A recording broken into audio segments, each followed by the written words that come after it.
Greetings, everyone. Good morning, good evening, good afternoon, depending upon where you are today. Very happy to share this presentation on simplifying scaled agile practices. This is based upon a lot of my observation with a number of different organizations, small and medium and large, as well as different industries and stuff like that. So this is not specific to any particular industry or particular to any type of organization. It's applicable globally across all sizes and all industries. So what are the focus going to be? Just a brief introduction about myself, and then the need for scaled agile practices these days, as well as some of the definition and common frameworks. There are too many frameworks, but I will not be able to go into each and every one of those details, but at least give a bird's eye view of some of those important frameworks and challenges in adopting these practices or properly scaling agile practices. And my thought process began some simplification principles, and these are my own thoughts based upon some kind of a qualitative research, observations, transformation journey, and stuff like that. And based upon that, some practical suggestions, and then I'll take some questions towards the end as well. So let's get the ball rolling here. So a brief intro about me. I have been in the field of project program and portfolio management for about 25 years at this point, a little over that. And I have the pleasure of having established a program management office with Agile Center of Excellence twice. So, normally people do not have that, luxury of having gone through that, even once. But fortunately, I've been having that exposure. Thanks to all the companies that I worked for. In addition to that, I also have many certifications from Project Management Institute, Agile Alliance, Scrum Alliance, and things like that in a number of different areas like project, program, portfolio, risk, schedule, team, and stuff like that. I also have a PhD in organizational leadership through project management principles in virtual teams, adapting to emotional intelligence and things like that. I currently work as the global head of Inflectra Corporation for the Agile Strategy, Transformation, and Learning Services. So I help different clients adopt the product appropriately within their operating rhythm. And I'm a fan of using movies and games in some of my trainings as well. Okay. So who is this particular webinar for? Anyone planning to improve productivity within their organization, whether that is within a specific team or team of teams or larger organizations.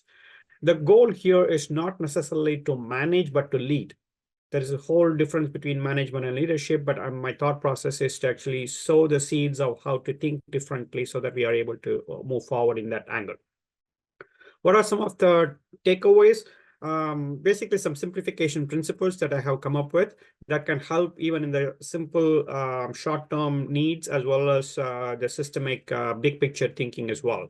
And some practical suggestions on things that you can do, as well as things that you can avoid. There are other webinars where I talk about agile anti-patterns and stuff like that. I won't go into all those details, but some things that you can keep in mind from a scaled agile perspective. So fun quiz here. I'm going to request that people use the chat to actually put their thoughts on these things. So let me ask 3 or 4 important questions over here. So quiz 1, what are we talking about when we say scaled agile? Scaled agile framework, disciplined agile, Scrum Bond, value delivery. The main idea of the focus of the scaled agile is not necessarily these specific frameworks like scaled agile, disciplined agile, or methods like Scrum Bond and stuff like that, but the focus is on value delivery. What are we giving as value to the end customers or our own internal teams who may be the customers as well? So the focus of scaling agile is value delivery, the extent to which our benefits are useful for our customers. That's our focus. So let's move on to the next one. Which of the following is true? And again, this is true. So many of them are false. So I want you to identify the false condition here. SAFe is only suitable for software development projects. Implementing SAFe means abandoning all existing projects or processes. SAFe is a framework of frameworks. SAFe is more rigid than Scrum and allows no modifications. What do you think is the answer here? SAFe is a framework or framework. So when we come and say this is only applicable for software development projects, we are inheriting some of the basic inconsistent or misunderstanding from Agile. One of the Agile principles is working software over comprehensive documentation. Agile can be used for anything because ultimately Agile is a mindset. And so when we actually start inheriting those misconceptions, we get into this, it's only applicable for software development projects. That's not true. Implementing SAFe means abandoning all existing processes. We have all been in the businesses for a long period of time. I'm sure something we are doing is right. Not everything that we are doing is so wrong that we have to start from the scratch. I'm sure there are lots of lessons learned, rich experiences and stuff like that. So to say that we have to abandon everything is not right. Yes, it is a mindset change. It's a paradigm shift, but that doesn't mean that all processes are wrong, that we have to do away with them and start everything in a new way. That's not right. We have to pivot based upon how we are moving forward. SAFe is definitely a framework or framework. There's a lot of misconceptions when it comes to understanding framework, methodology, and methods and stuff like that. There is a lot of confusions around them. They're all different things, just like how techniques and tools are different. SAFe is more rigid than Scrum and allows no modification. First of all, Scrum is not rigid, and you are able to adapt, embracing change. And so to come and say SAFe is going to be rigid is inheriting some of those thought process of, SAFe looks like waterfall and stuff like that. In my humble opinion, waterfall exists only in people's mind, not in reality at all, not in reality. But people adopt inconsistent, practices, and then we are creating the waterfall thought processes. So it doesn't exist in theory, it exists only in practice.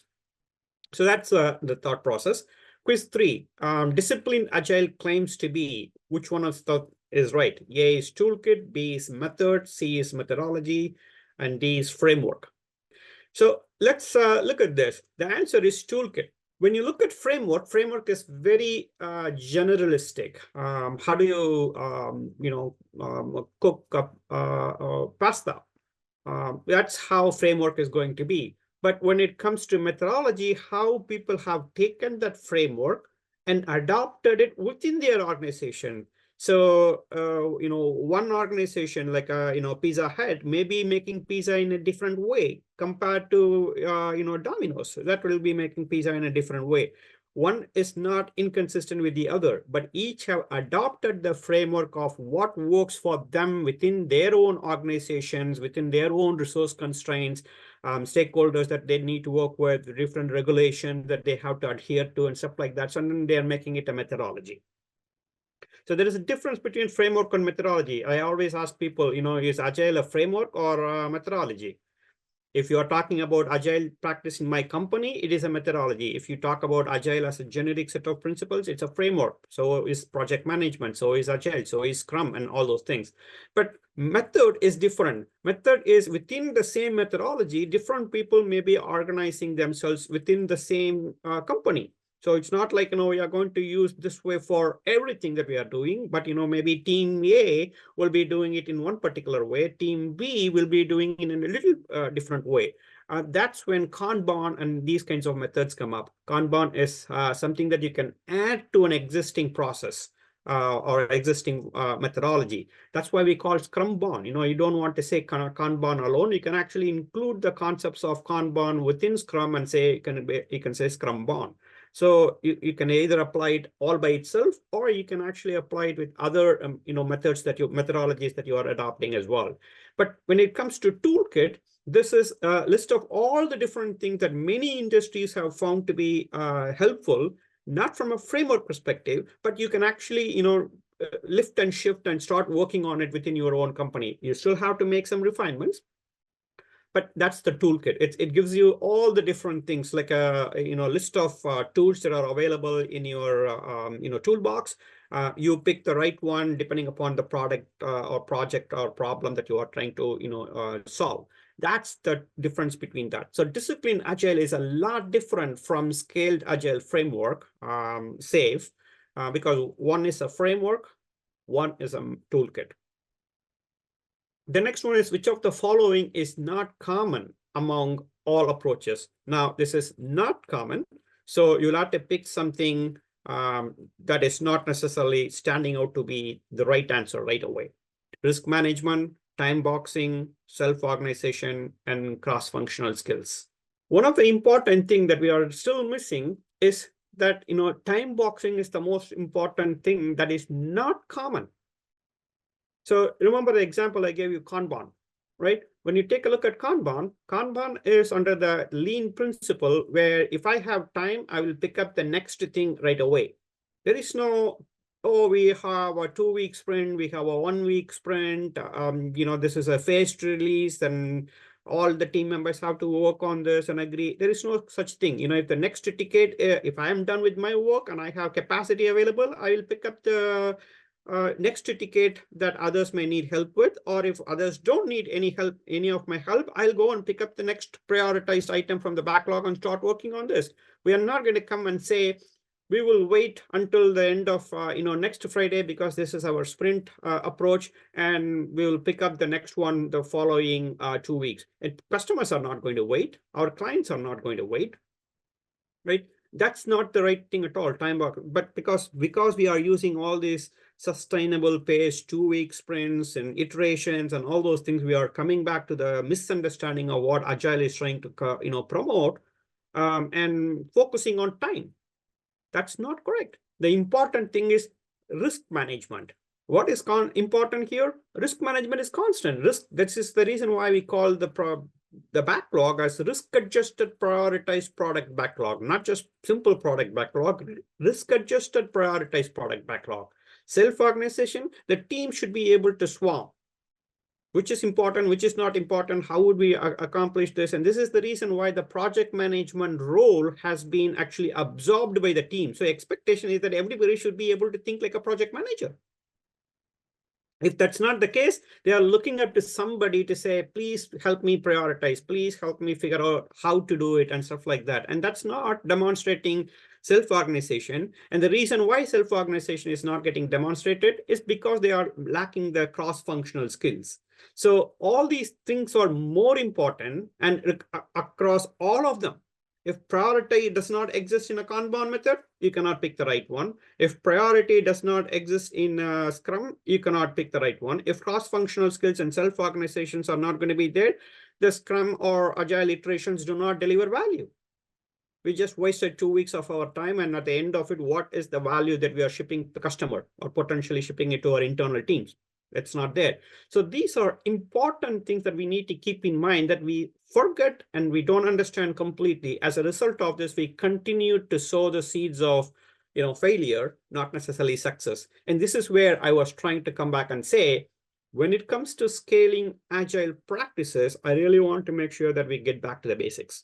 Understand those basics. And if you don't understand the basics, you are only going to make problems become more faster and more in number, right? So disclaimer here, this is not a training on any scaled agile framework. It takes a lot of time to go through all those elements of scaled agile. I'm not talking just SAFe. I'm talking about in general, any one of those things, whether it is disciplined agile or SAFe frameworks and stuff like that. So why firms scale agile? When you look at the reason behind why people are going agile, these are some of the main patterns that that come to the mind. Improved time to market, increased productivity and efficiency, better alignment with business goals, enhanced ability to manage changing priorities. And these things are not, something that I'm telling, but based upon the state of agile surveys, based upon a number of different organizations that have published, like Deloitte, Accenture, McKinsey, and stuff like that, right? So McKinsey claims that companies have 5 to 10 times reduction in the time to market. The amount of time it takes to actually produce stuff is getting reduced and reduced and reduced. That means, people are having the access to the features and benefit from that. The benefit is going to be translating into customer loyalty, increased earnings, and many things. Increased productivity. The idea here is that people are able to come back and take a look at this and say, how often can we be, better, more, cheaper, and all those thought process and still with, good quality and stuff like that. So the visibility has increased. And so many people, according to the 14th annual State of Agile, they claim that, they have increased their net worth by, $60, right? I'm not sure how that number was quantified here because I don't have the access to the survey details or how they quantified it, but it is what it is. But better alignment with the business goals and goals. And this is one of the agile principles too. Business people and technical people should be able to collaborate on a daily basis. Well, whether we are able to work on a daily basis or not, at least there is increased collaboration. And as a result of that, people are able to find and say, this is where the company is going.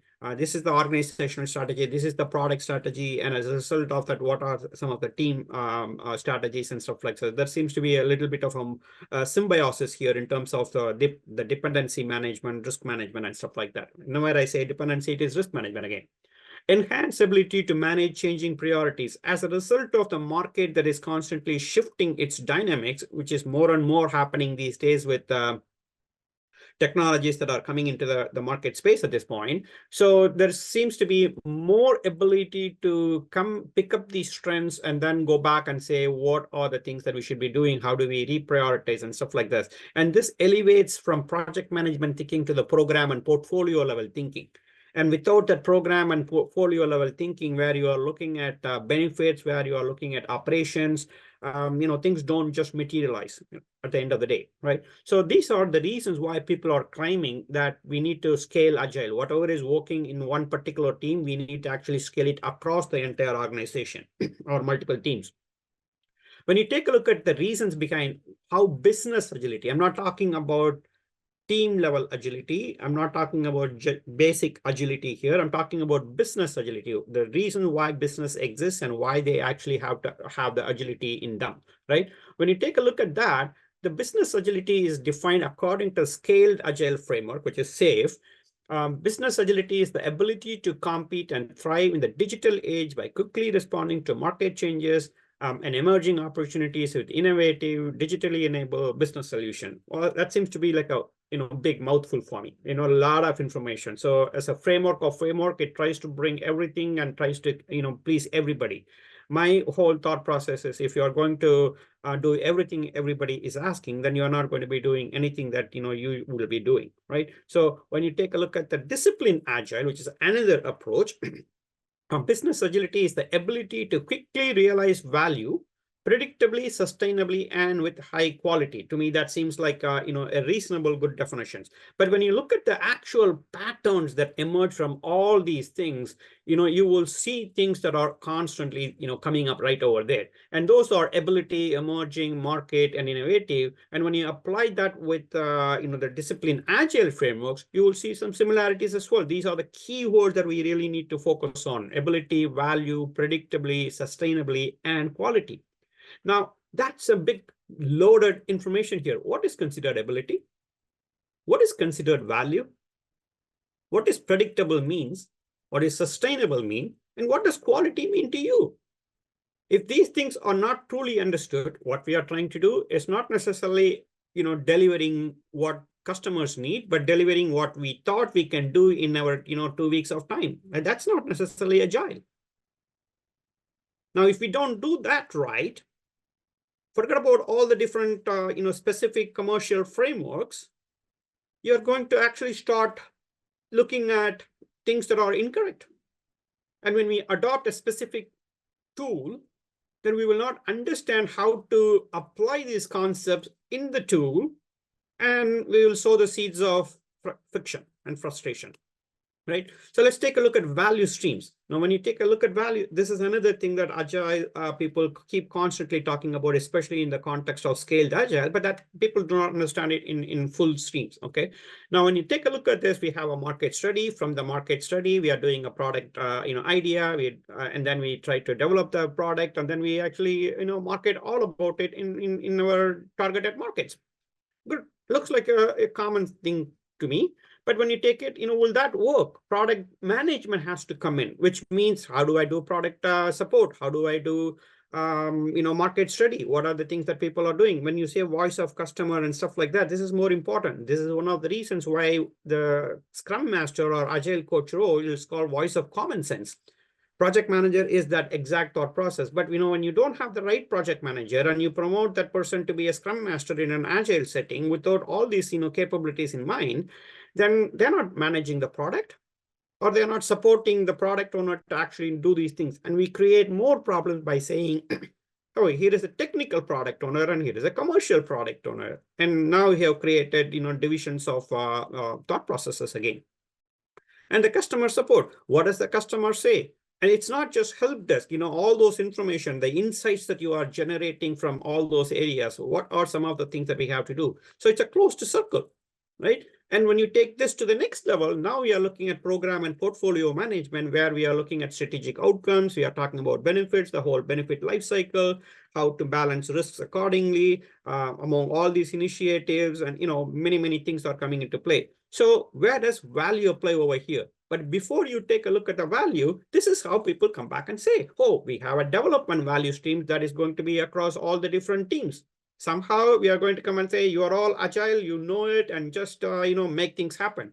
And then we come back and say, we're going to have an operational value streams where, all these things are somehow getting automatically integrated, and the operations team know exactly what they need to support the customers when they are not involved on a day-to-day basis on how you did the product. And now the management looks at the strategic value streams in terms of what is the opportunity cost of actually putting the right people in the right places and, stuff like that. Those three different value streams, right? But the important thing is the value flows not just vertically, the value flows both horizontally. There needs to be a connection between the development value streams and the operational value streams. And there needs to be connection from the operational value streams to the strategic value stream. And we talk about this in a governance setting. What is the stakeholder alignment? What are some of the strategic alignment? How do you engage the stakeholders for strategic alignment? How do you bring the benefits together? And what are some of the governance principles? We talk about all these things, but we are not necessarily paying attention to all these things. Is there a reference to governance? Is there a reference to alignment? Is there a reference to strategy in the scaled agile frameworks when we are talking about? When we pick up all these things from different things, we're not making the connections. In pre-PI planning or in PI planning in scaled agile, for instance, we don't get into these discussions. Why are we doing this? What is the cost of doing this? Why now? What's the cost of non-delivering these functions or being not compliant? These questions are not coming up, right? As a result, we're not missing the entire picture. We are missing the entire picture where how the business value flows across all these value streams.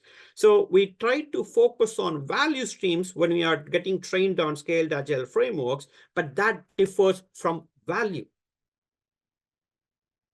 right? So now let's take a look at SAFe. When you take a look at SAFe, this is the full picture of the SAFe framework. At this particular point, I'm using SAFe 5, not SAFe 6, but the concepts are pretty much the same here. When you take a look at this, this is where the big, the strategic discussions are coming up. And as a result of that, people are making the right decisions to move forward with the project. And as they are doing, they are moving down to team, and the teams are actually working with multiple teams to actually use the CI/CD technical processes and create the whole thing. Looks pretty common. And this is where the vertical value flow is not understood. So when you take a look at this, there is a lot of vertical flow over here. This is an horizontal flow. That is an horizontal flow. And there is a connection between these two things. Who is making those connections? Right? The next one, let's take a look at from a disciplined agile. That's a different, thought process, right? So when you take a look at this, they come up with what is called BLADE. right? At the core, there needs to be a set of foundational principles like a mindset, people orientation, agile thought processes have to be completely understood. Lean has to be understood, which is what Kanban comes up with. The principles of waste management and stuff like that. And then, when to serialize or synchronize and, establish the cadence and the different ways of working. What are the different ways of working that has emerged in the, industry today? And with that, you are looking at the disciplined agile enterprise at the big. And from there, you are looking at the value streams. From there, you are looking into the disciplined DevOps. But whenever we talk about scaled agile or scaling agile practices, we immediately go into, let's make sure that we have the proper CI/CD tools. Let's make sure that we have the IT operations provide this feedback. And we are looking at releases. We are looking at iterations. And we are getting into the minutiae. We are not able to look at the disciplined, big practices over there. What are the ways we should be managing the people's capacity? How are we preparing them for the capability that we are preparing the end state of this organization to be? What are some of the considerations that they have to know from a legal perspective? Compliance perspective, the regulatory environment in which people are operating and stuff like that. So from there, we have to understand the principles of how R&D to business strategy to sales and all these things flow into the portfolio, product, and program management. Right? So we are not seeing those pictures. So when you take these different blades together separately, you can see how these things are working together again. There is this horizontal flow and there is this vertical flow, which is what I was talking in terms of the strategic value stream, the operational value stream, and the development value stream. But there is this vertical flow. But where is this vertical flow communication collaboration happening? When that is not happening, we are actually not necessarily producing value. We are actually producing the opposite of it. Sometimes yes, sometimes no. Right? So this is where the most important things keeps coming up. Right? So challenges in scaling agile. When you look at some of the foundational principles that have recently come up in how people are adopting these things, these are some of my own thoughts over here. Based upon foundations as to how I develop those simplification principles. So one of the first thing that I am seeing is misalignment. When you take a look at those three different streams of value, when people are not aligned across vertically as well as horizontally, there is a challenge. And that is the mindset that we need to develop at this point. Agile at the end of the day is a mindset. Right? So the culture that we need to have in place, and again, I won't go into the detail behind the culture, but the idea behind how everybody is working together and stuff like that. And that's where we are looking at the strategy alignment, stakeholder engagement, the benefit life cycle, the program life cycle, and the governance, the risk management, all these things, how they work together. How do we make decisions here, and what are the problems to solve and stuff like that. And that needs to come, and there needs to be some kind of a global participation within that organization. Right. The next one is more of a implementation challenges. Now, this gets into tool focus.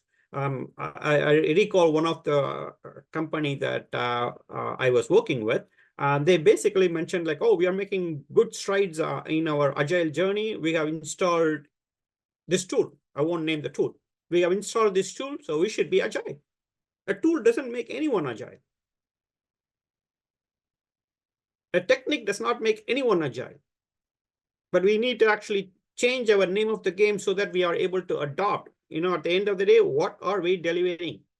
Today is an agile approach. What is successful today? So there is no risk thinking here because people are siloed in their communication. When I was managing a PMO, there will be a town hall meeting where the CEO and the CFO comes and talk about balance sheet and income statements and stuff like that, and go away. They're not going to go into each details. But I open up my PMO discussions and say, all right, all the project that we are doing, what line item in the income statement are we connected to? How are we adding value? So it could be total cost of ownership. By reducing the cost of operations or ownership over here, we could be actually supporting the revenue bottom line. We don't need to necessarily be all sales, but we could also be supporting the revenue by reducing the total cost of ownership. What are we doing about that?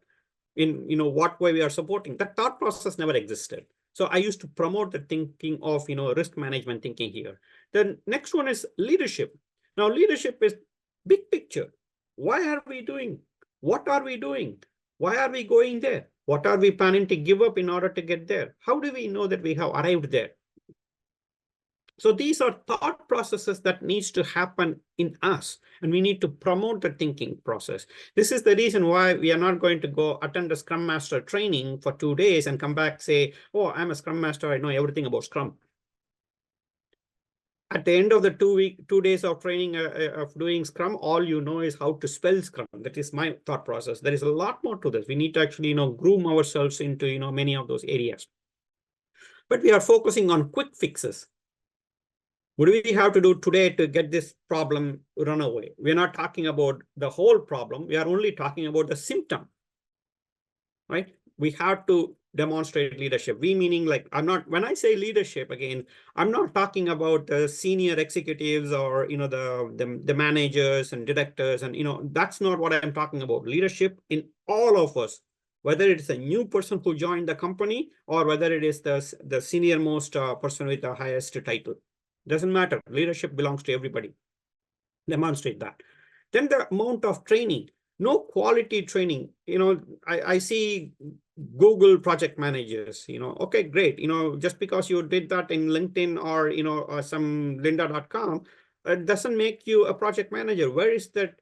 How do you adopt it? Where is the mentoring and coaching of what to pick, when to pick, how to, do this and stuff like that in different contexts and different situations? That's not there.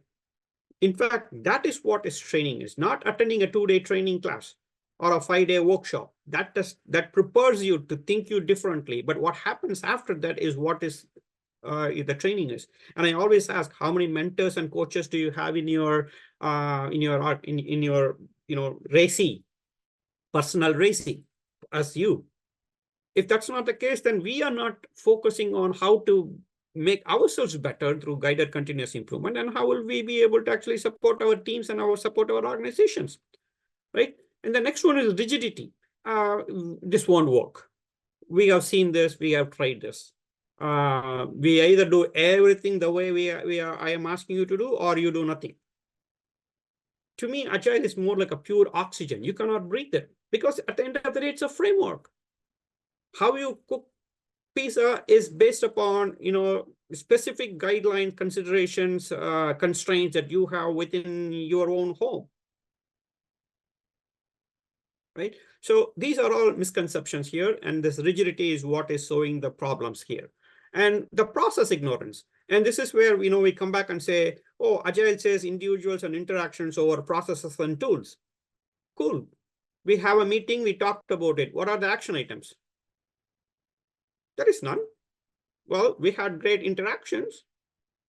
And even if you take a look at that, Agile comes and says, there is a deep property for backlog refinement. There is an invest property for user story commitment. There needs to be the conversation and confirmation. There needs to be guidelines, how you write a user story. As a user, I would like this so that I get this benefit. Given something is happening, when this happened, then this should happen. All these things are nothing more than process guidelines. What do you do in a daily stand-up? What do you do in an iteration planning? The 4 ceremonies are named, the daily stand-up, iteration planning, daily stand-up, retrospective and review. All those things are named. So we have some process. So to say that we are going to throw away all the processes is not good. And this is where we come back and, solve the problem that I mentioned before. We have to do away with everything in order for adopting scaled Agile frameworks. So we have to start thinking from the end in mind, which is what operational excellence is. And we are skipping that completely. We give it something to the operations team, and they are wondering, if a customer calls, what do I have to do? Right? So myth category, I have grouped all my thought processes into 2 categories. That's one is going to be the organizational level. The one is at the team level. So if you take a look at the organizational level, it creates team silos. At the team level decision making, we have to enable the team. Don't give them the answer. What would you do? How would you do this? What do you think you are giving up? So asking those kinds of questions to prepare them much in advance. right? And similarly, it confuses people promoting Scrum, Kanban, Dev. So what do we have to pick?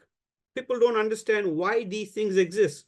There is a reason behind having a wrench as well as a screwdriver. If screwdriver can solve all problems, then why have the Scrum, the wrench and the hammer and all those things? There is a reason all these things exist, but you need to understand when to use what, but you are forgetting the principles. It creates additional overhead for meetings. So now in this concept of scaled agile, we have to have team level discussions, and then we have to have the team of team level discussion, and these two groups have to then have enough information to talk about what I will deliver, what you will deliver, and what will be my dependency, what will be your dependency, and how these things connect to the organization, which requires planning. Oh, we come back and say that means it's waterfall, because we don't want to do water, a big plant upfront meeting.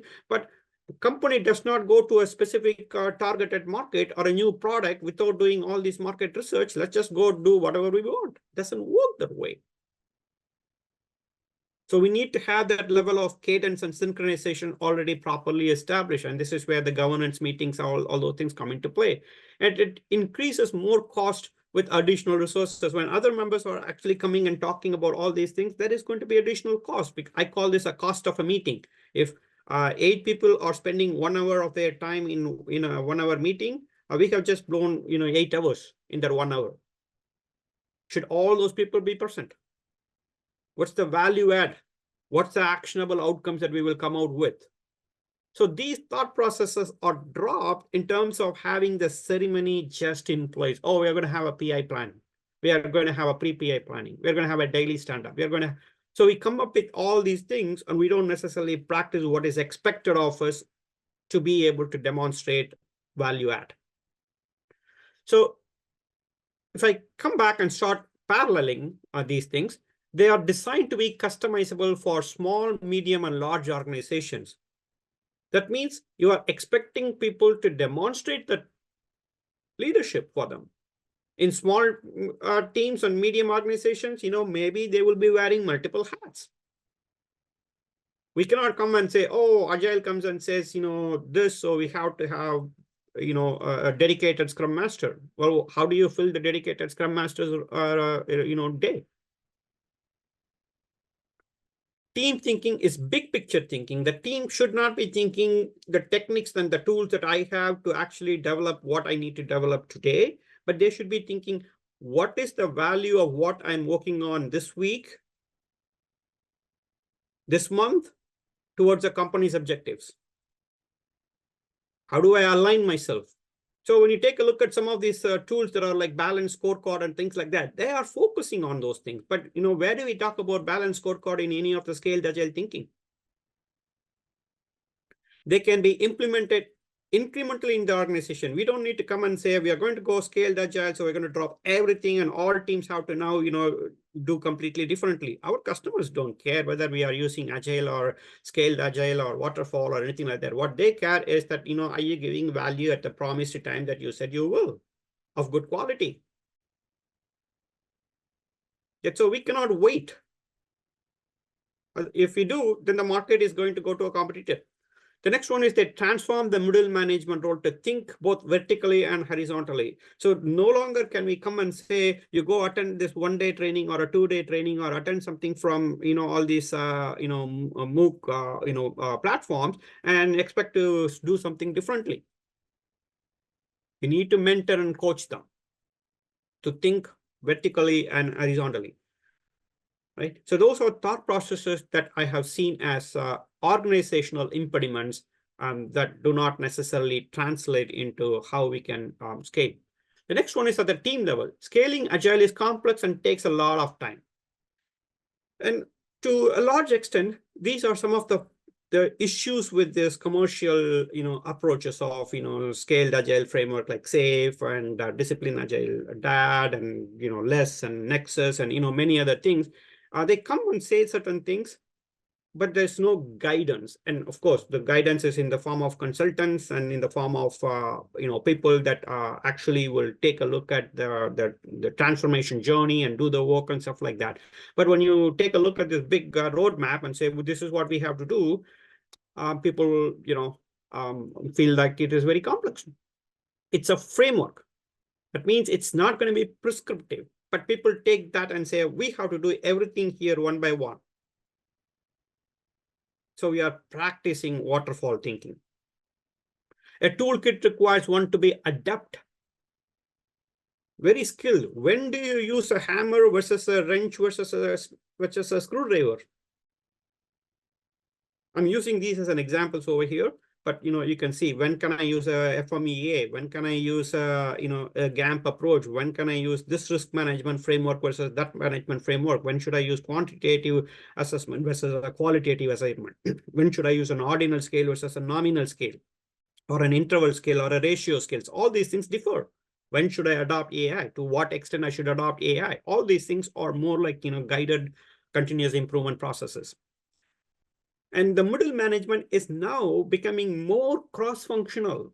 Before we expect our engineers and testers to be cross-functional, the middle management has to become cross-functional.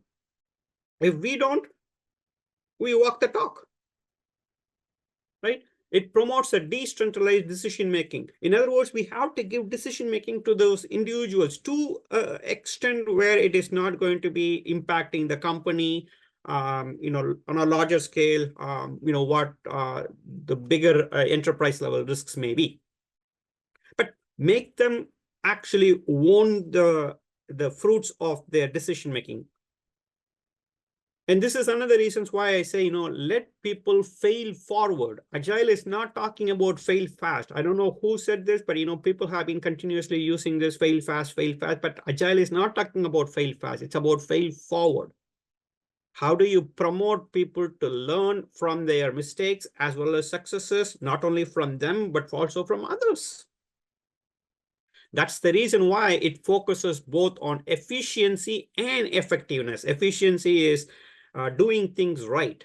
Effectiveness is doing right things. There are two different things. Efficiency is with management, effectiveness is with leadership. Now, this kind of thought process will promote you to think the impact of things that we do not do. What are the dependencies among the teams?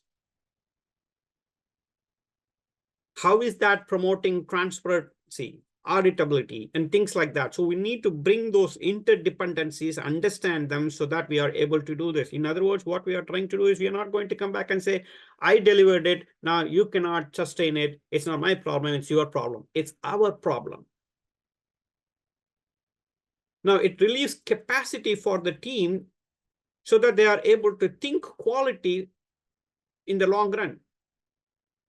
We're not going to quickly rush our decisions. We have to think it through, and then we are going to deliver accordingly. So we need to start thinking from those angles as well. Promote those thought processes. These are the team level challenges that I have seen. Now, simplification principles, right? I have only 4 important simplification principles. Start with the basics. Implement incrementally, customize for context, and focus on shift. I'm not trying to come up with a big challenges of number of techniques and tips and stuff like that, but primarily these are the 4 simplification principles. Now, start with the basics. When you take a look at this particular one, what we see in scaled agile frameworks is exactly this. They have give a big roadmap. You have to, train the people. You have to implement safe first. You have to make sure that you are leading it correctly. You have to increase portfolio management principles. You have to do the value mapping for agile release trains and solution trains. So, I'm still have not even gone through the first, leg over there, but there is second layer, and then there is a third layer, and then it connects to the top again. Too big. Too much. And this is the problem that we are trying to see. Start with the basics. When you take a look at this, implement this first. This is the essential. Don't look at the big one. Essential things. When you take a look at the essential things, at the very top, you have customer centricity. How do you promote design thinking? What is my overall company's backlog? How do I do continuous exploration, integration, and deployment across the entire strategic, operational, and development scheme. And then when it comes to the individual teams, how am I promoting so that they are able to demonstrate their own CI/CD? And it can be a CI/CD, it need not be a CI/CD, because for instance, you may be doing a marketing, and marketing may still follow all these principles, but they don't need to necessarily do a continuous integration or continuous delivery or deployment. So focus on the essentials. Do we understand Kanban? Do we understand quality principles? Do we understand the team level commitments? Do we understand how we are actually creating solutions with an architectural runway that actually connects with our strategy? That's the basic. If we don't understand this, then we are not going to understand the big picture. All these things are important, but we are focusing on a big roadmap and we are getting confounded. Now, these things mean we are back to the principles, and this is coming from Disciplined Agile. I'm mixing and matching ideas here. So let's take a look at these principles alone. I like this principle. Delight customers. Be awesome. The context counts. Be pragmatic. Choice is good. Optimize your flow. Organize around products and services, and become aware as an enterprise. These are simple principles we can adopt. And then what are we doing within my teams, within my team of teams? And, we can break those things with guidelines and promises and stuff like that. But that's the goal. Now, let's take a look at the implement incrementally, right? When you take a look at this, everybody starts going into, okay, I had to bring agile, I had to bring scaled agile, I had to bring the progressive elaboration, and they go into all these details. But the important thing is to truly understand, how do I do incrementally? Incrementally means people are benefiting from what you are delivering as a value at the end of that sprint, iteration, release, whatever you have come up as a gain here, right? So this is where the continuous improvement principles come up. This is coming directly from Disciplined Agile. How do you identify improvements? And there are lots of different techniques that are listed over there. Analyze the root cause. When I talk about Jamba, Jambuchi, all those things, they feel like I'm talking a different language. But these are the management by walking around, inspection, observations. But how are we doing that? Right? So how do we do the sharing of the improvements across the team? How do we capture improvements across the team? How do you manage those things? And this is where you are now creating those strategic value streams and operational value streams, and then focusing on development value streams. So value, remember, it goes up and down. It's not just one way alone. So the whole logic of how continuous improvement should be managed, because people, process, technology, and organization all have to, work in tandem in order for us to, implement incrementally. But that's not going to automatically happen on first day. All of us are not going to see the same picture. And so how do we promote the thought process, in a small iteration? That's where the increments come into play, right? So now let's take a look at that. The third principle, customizing for context. When you look at this, we come back and say, oh, innovation. We have to do greatest idea that nobody has done. Let's scan the market and come up with something and stuff like that. But everything need not necessarily be the grand improvements. It could be small process improvement that actually gain a lot more. This is why we say more with less, right? What are some of those things that we are looking at? And we have talked about design thinking. We have started thinking about systems thinking. All these things are not just, lip services. They have meaning associated with each and every one of those things. When we talk project program, portfolio management, benefits management, risk management, these things have, connections across the entire value chain, right? Now, let's take a look at SAFe 6.0 and take a look at how these thoughts are connected for the context. Where do you see context here? I have a list of lots of things thrown here. Lean UX, hot backlog, all continuous things, and stuff like that. But where is the important enterprise level thought processes? People skip. If you go to the solution trends at the very top, there is where we are talking about MBSE, model-based system engineering. Compliance. What are the compliance that are governing your organization? At a minimum, privacy and security are, mandatory. Right? What are contextually related things that I could do that can actually promote more value? So those thought processes are going away. We are not customizing this for context at all as a result, right? Oops. We are not customizing for the context at all. We are focusing on the minutiae again. Now, when you go to the last principle, which is the focus on shift, now this is the disciplined agile, blade structure, right? When you take a look at this particular one, I have mentioned already what are the foundations. But what are we trying to do again here? Similar to what we did in the scaled agile, we are not focusing on those important things, but we are actually trying to do this technical agile implementations. But the key here is it works in circles. First, you need to have the disciplined agile enterprise. The leaders should actually help the team see things differently. If that's not going to happen, leaders walk the talk. And how are we establishing this foundation?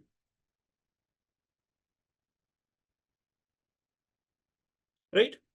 So summary thoughts over here, bringing all these simplification principles over here. Some of the things that I wanted to give, what can you promote? What can you avoid? I just wanted to call those things out.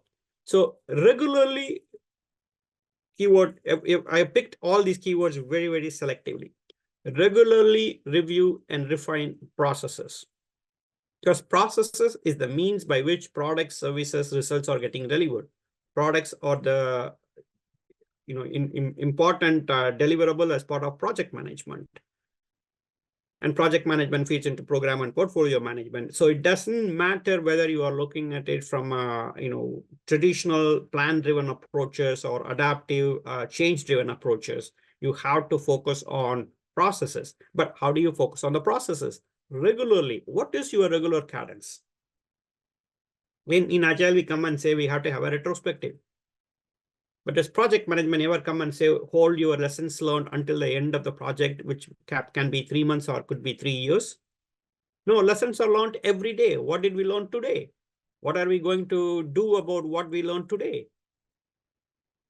Within our team, what improvements, guided improvements can we bring into our team right now? So we need to both regularly review and refine processes, because sometimes the processes may be an overhead. You can simplify them, right? Then focus on outcomes rather than the framework adherence. That's very important, because if you take a look at customer collaboration over contract negotiation, that's one of the principles. Agile Manifesto pair, and we cannot come and say, oh, we are Agile, we are not going to worry about all these contracts. We'll just go talk to a vendor and get their product, or we'll just go to some consultant and ask them to give a review without an NDA in place.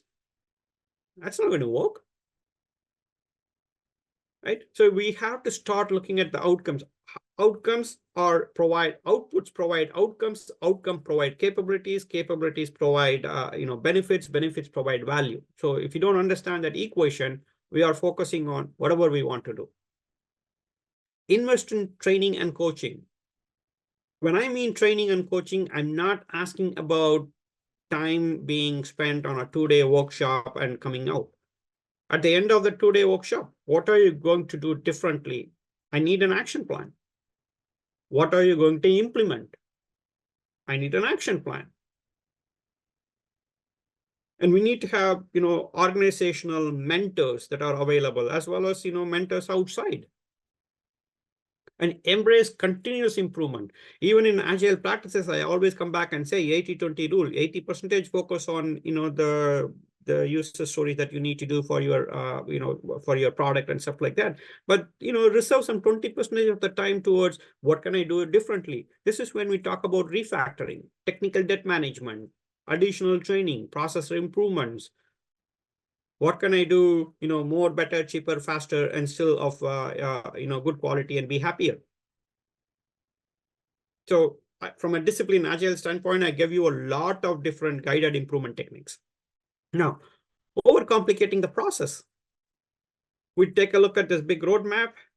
We go and attend, a training for 2 days, and we come back and say, this is exactly what needs to be done. Otherwise, we do it all or do it nothing.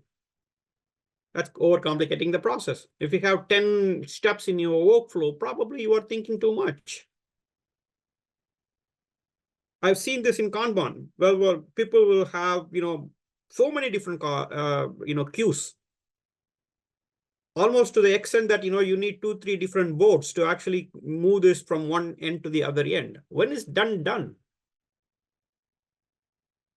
Neglecting team level autonomy. Give them the power, empower the team to actually do it rather than becoming the answering machine for them. What should you do? Why are you asking me? If I'm not present, what will you do? How will you go about doing this? Oh, I'll go to so-and-so person. If that person is also not available, what will you do? So we need to empower them and enable them to think differently. Ignoring organizational culture. This is how it gets done here. Take a look at that book called written by John Carter. This is how things are getting done here. It's the same person who came back and said, the 8 steps of organizational change. Everything starts with a sense of urgency, right? Ignoring that organizational culture is going to ensure that your strategy will never, see the light of the day. Example is from Peter Drucker, culture eats strategy for breakfast, right? So those things are important to keep in mind. The last one is failure to secure the leadership buy-in. Make sure that you connect with your leaders within your organization and let them see the value of how this is going to benefit them. If you are talking to a CFO, you may have to put that in a money language. If you're talking to an operational COO, you have to start thinking in terms of the quality improvement, the reduction in cost, and stuff like that. So everybody has to have their own language, right, in how you customize that, and that's why you are a leader. Without understanding all these principles, if we just continue to focus on the framework and attend a 2-day workshop or attend multiple workshops, we're not going to get the value that we really need to make our organizations or teams successful. So principles that I have been talking about, they have stood the test of time. Planning is still important. We're not going to do away with planning. Market research is still important. We need to have guided improvement. We need to have innovations in multiple angles. All these things have to stood the test of time. So long as we understand our promises towards that, we will scale ourselves first before we scale our teams and organization. I'm available. If you need to reach out to me, please reach out to Sriram at Inflectra.com. My contact information is also given here. So I wish you all the best and scale agile. Thanks, everyone. Take care.